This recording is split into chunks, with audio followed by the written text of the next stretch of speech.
Salut la compagnie, c'est Jules Melon et aujourd'hui on se retrouve pour un petit podcast afin d'évoquer un film hongkongais qui est sorti enfin en France ce mercredi au cinéma alors qu'il a été présenté dans des festivals en 2021, sorti d'ailleurs à Hong Kong la même année et dont la production a commencé en 2017, histoire assez intéressante donc dans sa confection en ce qui concerne ce Limbo, donc réalisé par Soi Chiang, dont je découvre ici l'univers cinématographique. Il a fait d'autres métrages avant qui semblent à peu près aussi sombres, de ce que j'ai compris. Car oui, Limbo, c'est un thriller polar très dark, on va y revenir, avec au casting trois acteurs-actrices principaux. Gordon Lam, le plus connu, l'expérimenté ici, en tant que policier. Mason Lee, son jeune supérieur, et Sia Liu qui joue une jeune droguée qui va être au centre de l'intrigue. Au milieu donc d'une enquête policière dans un Hong Kong très poisseux où un serial killer donc tue des jeunes filles après les avoir amputées. Et du coup, on essaye de trouver qui commet ces meurtres absolument macabres. Et évidemment, l'enquête piétine puisque nous avons un duo ici compliqué. D'un côté, le vétéran qui semble vraiment à l'ouest, puisqu'il a vécu un traumatisme, j'y reviendrai, et ce jeune qui débarque d'ailleurs, mais directement placé là en tant que supérieur d'une personne absolument ingérable. Donc forcément, l'efficacité n'est pas au rendez-vous, et ça va les plonger dans les bas-fonds, dans les limbes, d'où le titre, d'un Hong Kong que je n'ai jamais vu filmé de façon aussi crasseuse. C'est un film où l'espoir a du mal à s'immiscer et qui questionne énormément de choses sur l'humain au sens large, bien sûr. Évidemment, on ne peut pas ne pas faire de parallèle avec Seven de David Fincher, surtout avec ce duo, même si les rôles sont inversés ici, puisque dans ce magnifique film des années 90, enfin je sais pas si magnifique est le terme, mais vous m'avez compris, mon Fincher préféré d'ailleurs, l'expérimenté c'est celui qui est calme, posé, tandis que le jeune est un petit peu foufou, là c'est l'inverse. Et quitte à faire des comparaisons, même si après bien sûr on ira au-delà, personnellement j'ai eu un feeling à la The Strangers de Na Hong-jin, un de mes films coréens préférés des années 2010, dans cet univers poisseux vraiment où le désespoir se fait sentir. C'est un petit peu l'idée ici, même si de toute façon ce Limbo va ailleurs avec sa propre approche.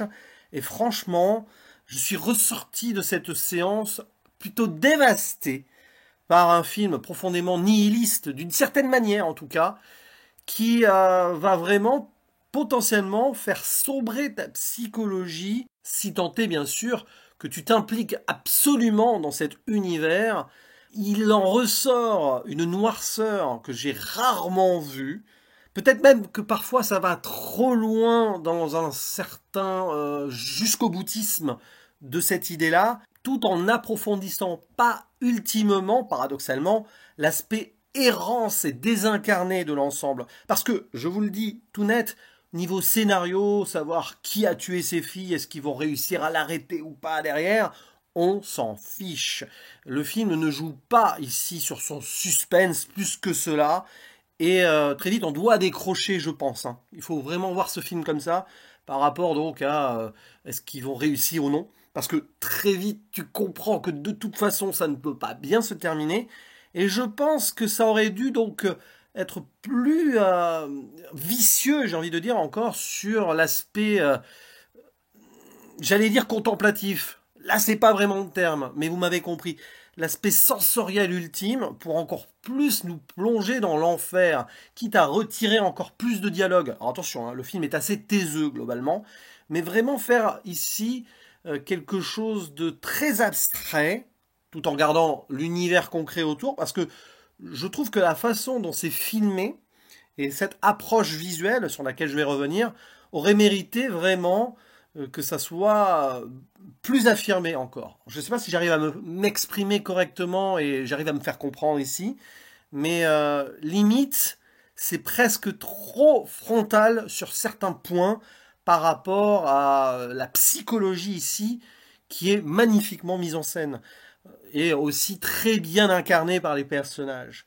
Déjà, il y a le choix du noir et blanc, qui est presque accidentel en plus, c'est ça qui est fou, parce que je l'ai évoqué en préambule, le film, il a mis 6 ans à arriver chez nous, enfin 4 ans à être sorti au cinéma, parce que ça a été compliqué au niveau, non pas du tournage en soi, mais de la post-production, et surtout dans l'idée de le faire accepter par certaines autorités qui ont voulu le censurer, grosso modo, le film. Et du coup, il faut savoir qu'il a été tourné en couleur à la base. Le noir et blanc a été choisi ensuite pour contourner certaines choses, et je pense que dans cet univers esthétique-là, c'était du pain béni. C'est quand même assez extraordinaire de se dire que une forme de tentative de censure a permis une autre esthétisation qui colle parfaitement à l'univers. Parce que ce noir et blanc-là, qui est pas à la Sin City pour autant, mais à certains moments vous y pensez, forcément, de manière ou d'une autre. Il y a quand même des tonalités de gris et tout, c'est pas quelque chose qui va vraiment jouer ultimement sur le contraste, mais qui va te plonger dans une forme de noirceur grisâtre par moment, qui confirme l'idée du titre, hein, les limbes, hein, c'est en gros la dernière porte, le dernier territoire avant l'enfer, on a des âmes perdues ici, clairement, hein, que ce soit d'ailleurs au niveau des victimes, fatalement, mais aussi des flics et de cette jeune fille-là, qui va être utilisée pour essayer d'approcher le tueur, enfin utilisée parce qu'elle a bien envie d'être utilisée pour chercher une rédemption, parce qu'il y a ça aussi comme thématique principale, la rédemption, et dans les limbes, on a des âmes qui sont en quête de rédemption pour ne pas aller en enfer, hein, donc vraiment le choix du titre ici est parfaitement logique. Bref, il y a quand même quelque chose ici dans ce choix visuel qui, même s'il n'était pas décidé à la base, fonctionne parfaitement. Et puis après, ben, il y a le découpage qui est vraiment judicieux, qui prend son temps, mais il y a aussi des scènes d'action, de poursuite, qui sont pas forcément très lisibles tout le temps, il faut l'avouer, mais qui confèrent un côté désarticulé, brouillon, désordonné, qui va très bien avec ces bas-fonds d'un Hong Kong, qui est montré de façon très négative ici. Alors, on pourrait presque faire un parallèle avec certaines affirmations qui disent, à tort probablement, que le cinéma hongkongais est en train de mourir ou plus ou moins mort depuis quelques années.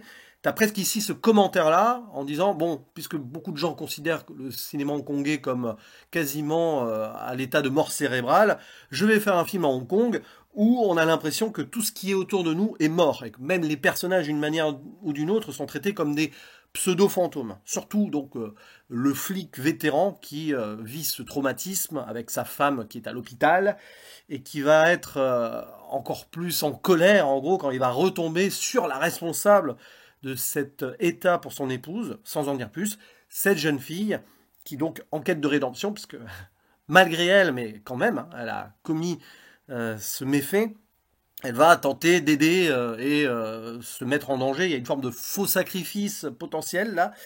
Et en fait, à la fin, ben, on sait que de toute façon, il va y avoir un truc qui tournera autour de ces deux personnages en particulier. Tandis que le jeune policier, bon, il est complètement paumé lui aussi. Il débarque là, en plus il a des responsabilités qu'il ne peut pas assumer.